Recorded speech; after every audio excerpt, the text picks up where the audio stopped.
I've been getting some questions on my channel about the ketogenic diet and its variants, and I wanted to make a video because it's been such an incredible life-saving thing in my life that I want to spread this as far as wide as I can.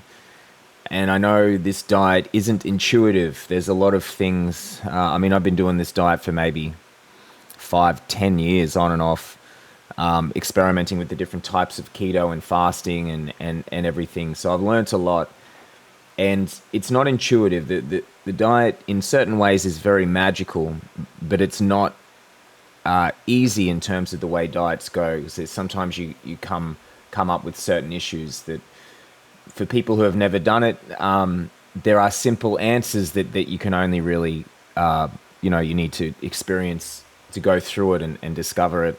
So I wanted to make this, and hopefully I can make the process much easier for some people who want to start and fix their mental health. So for me, I wanted to start with my experiences first. Essentially, throughout my life, I've had various mental health issues that have caused a lot of problems. I've managed to achieve a fair bit in my life in terms of my experiences and successes and stuff like that. But the whole time it was kind of not, I just didn't ever function as good as I could have, because of the emotions and all the problems that were happening. And as I got older, it just got worse and worse. I ended up with very severe depression that made it very difficult to live. Definitely have heaps of ADHD symptoms. I have histamine intolerance, migraines and joint pain, skin issues, issues with bloating and IBS generally, and just a whole list of things like that. For me, the ketogenic diet, the main thing it did was it fixed that depression pretty much straight away. And that's not everyone's experience. Sometimes it takes a few weeks, even up to a couple of months. I heard Michaela Peterson said it took her, I think, 3 or 4 months, something like that, to fix her depression. But it can take some time, so don't expect it to be any less. But for me, it was pretty much straight away, and this unbelievable fog was just gone. And it was so instant and so incredible, the experience of having life back again, being able to function with people and to be able to be productive in a healthy way and to live life. It's just night and day, the differences for me. It also fixed the headaches. It does wonders for the skin. And yeah, I was never able to maintain it consistently for the period of time that I believe would completely heal a lot of these things, and being able to add some more foods in.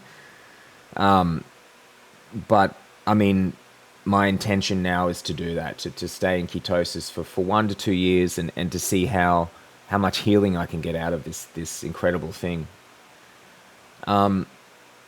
So the first step that is one of the most important is if you're just eating a standard diet with high carb, generally they're high carb plant-based diets, mainly full of grains.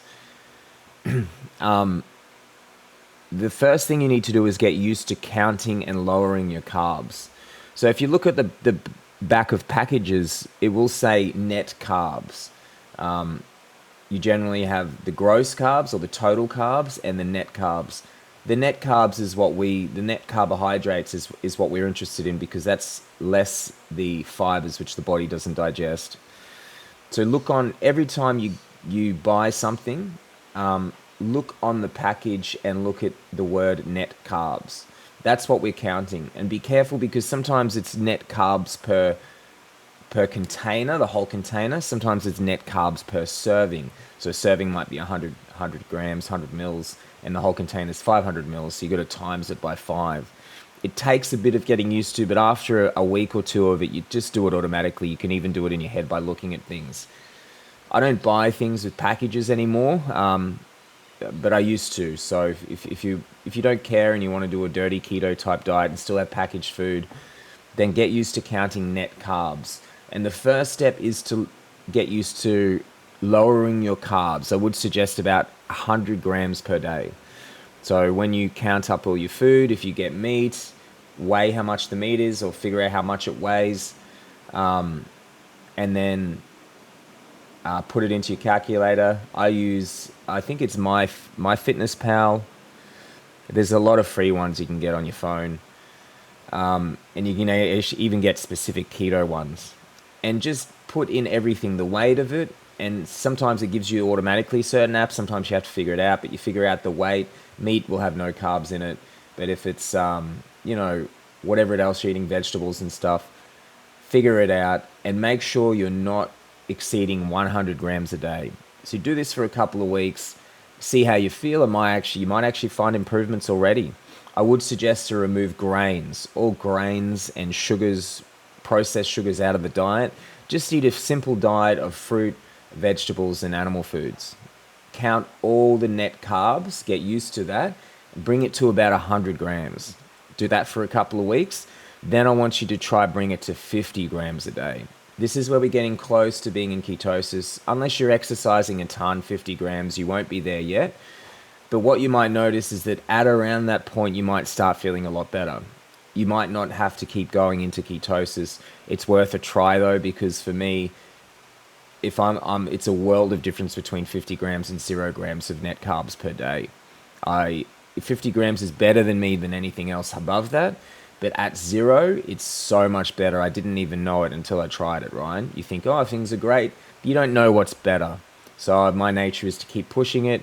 I feel best on 0. So once you're used to counting net carbs, adding up, weighing your food, adding up all the net carbs of the day, keeping it at around 50, now we go to step 2, which is you'll get into ketosis. So this step, you have to bring your net carbs down to 20 grams or lower per day. Then your body will start to, your liver will use all the glycogen in the liver, the muscles, all the glycogen in the blood, the stomach, the liver are used, and the body will, instead of using glucose or sugar for energy, will start to use fat or ketones for energy. Once you get into ketosis, you will notice it. You'll notice a subtle difference in your energy. Sometimes it can be a massive difference where your energy levels all day will be consistent. There's no peaks, no troughs, no ups and downs. It's consistent. Your mind should be clearer. You should feel more relaxed. And have a clearer mind. Your thoughts should be clearer. Sometimes you'll see a complete absence of the depression that you might have had before. But you will notice subtle experiential differences when you are in ketosis. The way that you can test it is, I have the keto sticks. I think they're available in most countries. For here in Australia, they're $6, I think $7, I think up to about $12 or $13. You want to show the color. So they're just this plain color. 1 second. They're just this plain color on the thing, and then you pee on them, and the color gets darker and darker depending on how many ketones. You want to be up here somewhere. I'm usually around here, I think, even these two. Some people say deeper ketosis is better. It's difficult for me to get there because I can't eat a lot more things than just meat, but it's still profound. So make sure they're showing color, and that will let you know that you're actually in ketosis. And when you're there, what becomes important is that it is your hydration and electrolytes, because when the body has a lot of carbohydrates in it, it tends to retain salts a lot more. So when you get in ketosis, you can get what they call the keto flu, which is just the body becoming unbalanced in terms of the salt. And the salt are the energy mechanisms of the body. They're also involved in, a lot of things to do with sleep and your neurochemicals and stuff like that. So my process for water and supplements is that when I first wake up, I will drink 600 milliliters of pure water. But in that water, I will have 1/8 of a teaspoon of sodium and 1/8 of a teaspoon of potassium. You can increase that to 1/4 of a teaspoon if you want of both. I find it's just too strong, the taste. My gut doesn't like it too much, but you can do that, and it's well tolerated. What I use is this heart salt. There's heaps of them. I think they're in every country. Not necessarily heart salt, but basically these salts you find in the salt section where it says it's 56, this is 56% less sodium, and they replace the sodium with potassium. So it's basically half sodium, half potassium. Put that into your water. Drink 600 milliliters of water every 2 hours for the first 5 hours from when you wake up. You do that 4 more times. You can even do it another time if you're exercising. But you can keep the water away from sleep, obviously. That's why we keep it earlier in the day. And that will make sure, if you do that every 2 hours with the electrolytes, that will make sure you're hydrated. Because if you start feeling fluey, or you start feeling no energy, or you start feeling weird headaches or weird symptoms of any kind when you're in ketosis, generally this means it's an issue with the salt. If you do this, don't make sure you're not drinking pure water, because pure water causes a lot of problems. The salt is required in order to process it through the body, so it dehydrates you and causes more problems. Get off the caffeine. I'm never going to recommend anyone to be drinking caffeine when doing this, because it really drains you of a lot of salts, essentially poisoning the body. And when you're in ketosis, the effect is magnified, and you can really get quite seriously depleted in things like magnesium. So be careful. So the third one is magnesium. Magnesium threonate is the one that I use during the day. I just take a pill here and there if I think I need it. It's not as important if you're getting the sodium potassium in, like I mentioned, but you may notice it. So try it. Magnesium threonate is very well absorbed, keeps the mind very clear. The other thing is, some people have difficulty sleeping in ketosis. I've definitely had this. The way I fixed it was magnesium glycinate. So I take it before I go to sleep, and then glycine. I take maybe 2 or 3 grams of glycine, the amino acid, before I sleep, and it fixes that problem. You may not have that problem. A lot of people say ketosis actually fixes their sleep, or they sleep better. But that's a very simple fix, and they're just salts and an amino acid, so it's not going to cause a lot of reactions or damage, I don't believe. And from here, that's pretty much it. If you get these salts on point, it's going to fix any keto flu. Your energy should be consistent, and you should feel clear-headed. If anything else happens, then look at the salts and make sure you're doing the hydration process that I just mentioned. So one of the other things I wanted to talk about was the different types of ketogenic diets. For me, I have to go the most extreme. I go the lion diet, which is the one that Michaela Peterson popularized, which is just beef, salt, water. Sometimes I have some coconut water, sometimes some chicken, but I do feel the best when it's just pure beef. It's essentially a zero-carb diet. I recommend giving it a go. But if you're just getting into the keto diet, don't put so much pressure on yourself. You can do what's called the dirty keto diet. So they just eat basically all the keto packaged stuff that you see in the supermarket, and meat and butter and cheese and dairy and stuff like that. Make sure keeping the carbs under that 20 grams a day.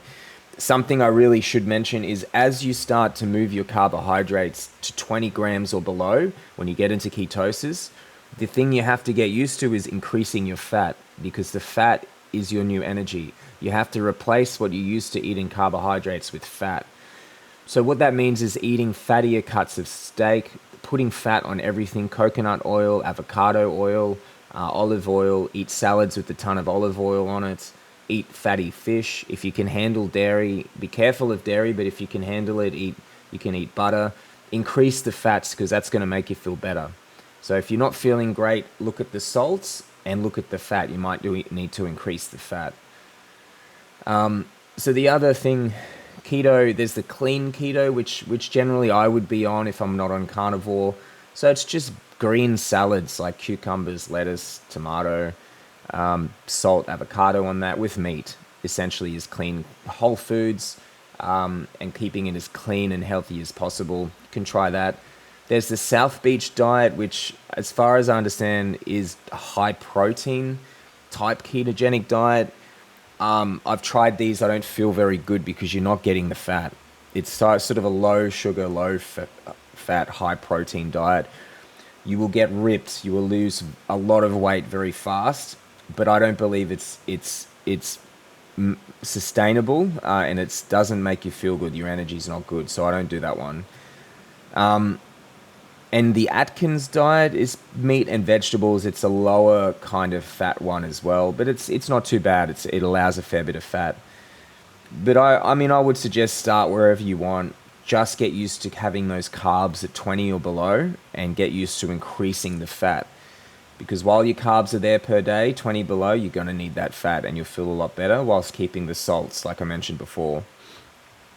So the last thing I wanted to talk about was the timelines to expect for healing. For me, like I said before, within 3 days, depression's gone. As soon as I'm in ketosis, it's gone. But I've watched a lot, I've read so much, listened to audiobooks, I've looked at papers about the ketogenic diet, and from what I've read and heard, it's generally 1 month that you give it to fix the depression. The depression's the most pronounced and quick thing to repair. Then from what I've heard, I've never had serious hallucinations or anything like that, but the people with schizophrenic type symptoms, I've heard it takes 6 to 8 weeks is the general amount of time for the ketogenic diet when you're consistent with it for the symptoms to start to abate. And then for actually healing the issues, you may have issues with the blood sugars and liver and kidneys and migraines and things like that to start healing your food intolerances. From what I've heard, it's anywhere from say 6 months to 1 or 2 years. So it takes a fair while, but healing in the gut does take a long time.